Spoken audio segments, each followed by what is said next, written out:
নমস্কার, আপনারা দেখছেন পানি ট্যাঙ্কি টাইমস। রাস্তা শিলান্যাস করে বিজেপি সাংসদ ও বিধায়কদের নাম না করে কটাক্ষ করলেন শিলিগুড়ি মহকুমা পরিষদের সভাধিপতি অরুণ ঘোষ। উত্তরবঙ্গ উন্নয়ন দপ্তরের আর্থিক সহায়তা 2.60 কোটি টাকায় ক্রেভার্স ব্লক রাস্তার শিলান্যাস হল নকশালবাড়ির কিলারামজোত গ্রাম।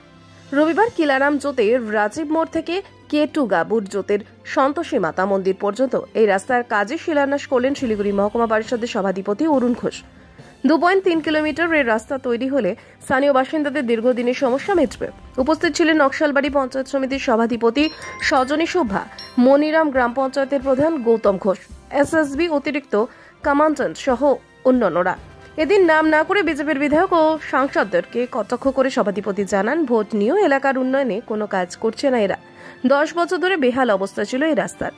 পরবর্তী আরও খবর জানতে অবশ্যই চোখ রাখুন শুধুমাত্র পানি ট্যাঙ্কি টাইমসের পর্দায়।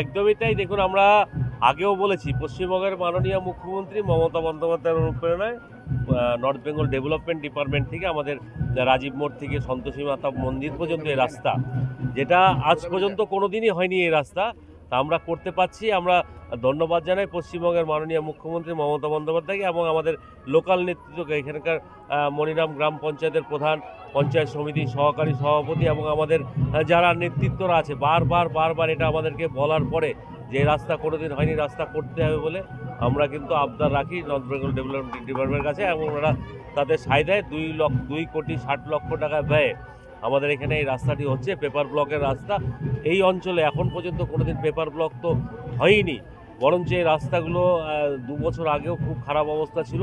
তা আমরা করতে পারছি। আমরা যেভাবে মানুষের আশীর্বাদ নিয়ে আমরা এখানে জিতে এসেছি, প্রত্যেকটা স্তরেই আমাদেরও দায়িত্ব যে মানুষেরকে পরিষেবা দেওয়া, এবং আমরা পরিষেবার লক্ষ্যে কিন্তু আমরা চেষ্টা করছি, এবং মানুষের সহযোগিতা সবসময় আমাদের কাছে ছিল। আগামী দিনে আমরা আশা রাখবো যাতে আমাদেরকে এই সহযোগিতাটা সেরকমই থাকে, এবং আগামী দিনে যাতে আমরা আরও কাজ করতে পারি, সেই জন্য যাতে আমাদের উদ্বুদ্ধ করে। এবং আগামীতে যে নির্বাচন আছে, আমরা আশা রাখবো যে এই কথাটা না বললে নয়, আমাদের এখানকার এমপি এমএলএরা বহু বছর থেকে কিন্তু অন্য একটি দলের এমপি এমএলএরা আছেন, তা সত্ত্বেও কিন্তু আজ পর্যন্ত আমি দেখি নাই কোনো অঞ্চলে যে একটা ছোট কাজও ওনারা করতে পেরেছেন। আমার মনে হয় মানুষকে এটা বোঝানো উচিত, মানুষকে আমাদের বাড়ি বাড়ি গিয়ে এটা বোঝাতে হবে যে আমরা ভোট দেই যাতে আমরা 5 বছর মানুষের থেকে পরিষেবা পাওয়ার জন্য। ভোটটা দিয়ে দিলাম আর 5 বছর আর ওনাদের দেখা নেই, এই রাজনীতিতে আমরা বিশ্বাসী নয়। আমরা সিধাসিধি চ্যালেঞ্জ করছি, আপনারা আসুন, আমরা ভোট দিয়েছেন আমাদেরকেও, আমরা কী কাজ করছি, আর ওনাদেরকেও, ওনারাও ভোট পেয়ে নিয়ে গেছেন, ওনারা কী কাজ করছে সামনাসামনি বসলে কিন্তু বোঝা যাবে। আমরা চাই উন্নয়ন, আমরা চাই সামাজিক উন্নয়ন, মানুষের উন্নয়ন, এবং আমরা যাতে আরও আগামী দিনে কর্মসংস্থানের দিকেও আগ বাড়াবো, এবং অনেক বেকার যুবক যুবতীরা এখানে আছে। আমরা চেষ্টা করব যাতে ওনাদেরকে অন্যান্য বিভিন্ন জায়গায় যাতে আমরা এনগেজ করতে পারি। আমরা ছোট ছোট শিল্পর দিকে নজর দিই। গ্রামোন্নয়ন বিকাশ মুখ্যমন্ত্রী বলেছে, বিভিন্ন এলাকায় এভাবে উন্নয়ন বাড়ছে। একদমই আমি ধন্যবাদ জানাবো নিউজ 18কেও, যারা এই খবরটা প্রথম প্রকাশিত করে, যে আমরা যেদিনই বাজেট হয়েছিল সেদিনই কিন্তু আমরা রাস্তা উদ্বোধন করতে পেরেছিলাম অনেক কয়টা। দেখুন, এটা আমাদের ধারাবাহিক প্রসেস, আমাদের কন্টিনিউ কিন্তু আমরা এই কাজগুলো করি, পুরো মহকুমা পরিষদ জুড়ে আমরা এই কাজগুলো করছি। আগামীকালও আমাদের 4 কোটি টাকার রাস্তার উদ্বোধন আছে। মাটিগাড়া ব্লকে, খড়িবাড়ি ব্লকে আছে প্রায় 11 কোটি টাকার মতো। তো আমরা এগুলো আমাদের কন্টিনিউয়াস প্রসেস, এগুলো চলতে থাকবে।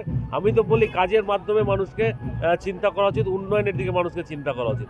জাতি ভেদ, আমরা ভারতবর্ষের নাগরিক, আমরা আমাদের মধ্যে প্রত্যেক জাতি থাকবে, ধর্ম থাকবে, বর্ণ থাকবে, সকলে মিলে কিন্তু আমরা এক জায়গায় একটা সমাজ, একটা পরিবার, আমরা পরিবারের মধ্যে থাকতে চাই।